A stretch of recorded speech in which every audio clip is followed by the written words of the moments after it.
So this is called the deficit reverse lunge or a step up. What you want to do is you want to keep your feet relatively close together, so that way it's quite easy to balance and it's easy to control your weight regardless of whether you go left or right foot. I don't mind if the back leg then drifts out, but you want to start in a position where your feet are relatively close together, because then I don't have to shift my hips a great degree as I'm sort of drifting the back leg back. So if I was to start like this, and then I want to bring my right leg back down, I have to lean on my left leg and then go down. Whereas if I keep them close together, I'm already sort of in that set position. I like kind of like mildly squatting into the movement, so in this sort of catch position. And then from there, I'm going to start by drifting my right leg back. So my right leg is going to go back.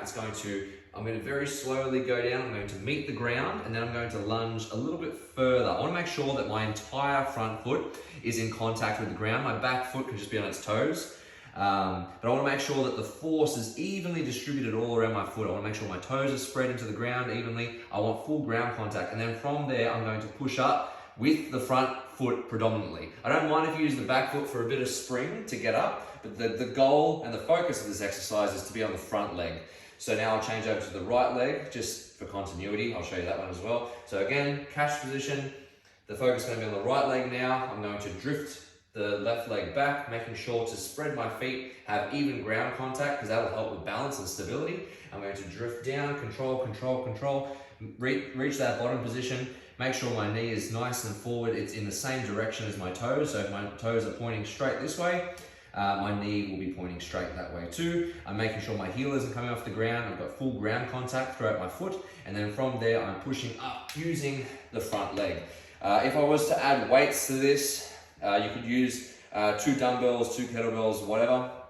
If you wanted to use 1 dumbbell, I would start by using it in the contralateral hand. So what does that mean? It means that if my left leg is going to be stable and on the top step, it means that I'm going to be holding the weight with my right hand. So then that way there's a bit of a balance. But ultimately you can use, if you have any sort of balance issues, you could very easily just use 2 dumbbells. And they don't have to be light, they don't have to be heavy, sorry. You could use very light ones. You could just use the actual little bars themselves, or little 1 kilo weights, and that is very useful for helping someone balance. So don't feel off. Like if you want to keep your hands out as you sort of work your way through this, as you get better to sort of help with balance, that's cool. But yeah, sometimes holding 2 really light objects can sometimes really help a great deal. There's something else I was going to mention as well.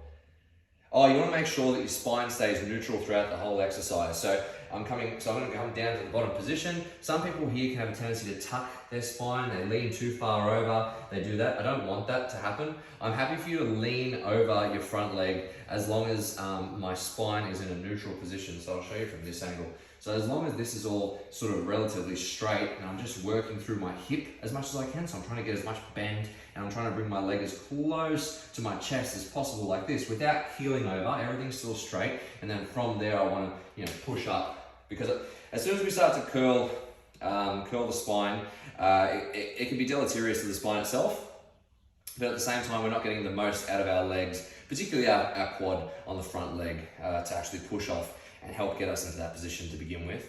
So I prefer that you keep everything relatively neutral and just work on trying to get your knee over your toes in the bottom position.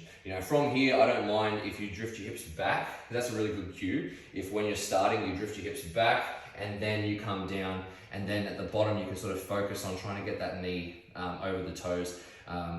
People with ankle mobility issues might have a little bit of trouble getting to this position initially. Like over time, as you sort of work on the exercise and develop, it'll probably get a little bit better. But to begin with, you might end up being back here a little bit. That's absolutely fine. Just remember, neutral spine, everything's relatively straight. And then from this position, we're going up. It's going to be a little more glute driven if you're in that position, but I don't mind, because it's still going to end up being beneficial in the long run. You're going to get a really good full range of motion throughout the knee and the hip.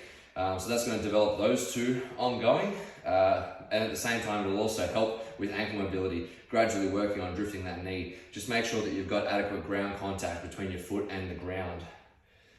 I think that's it.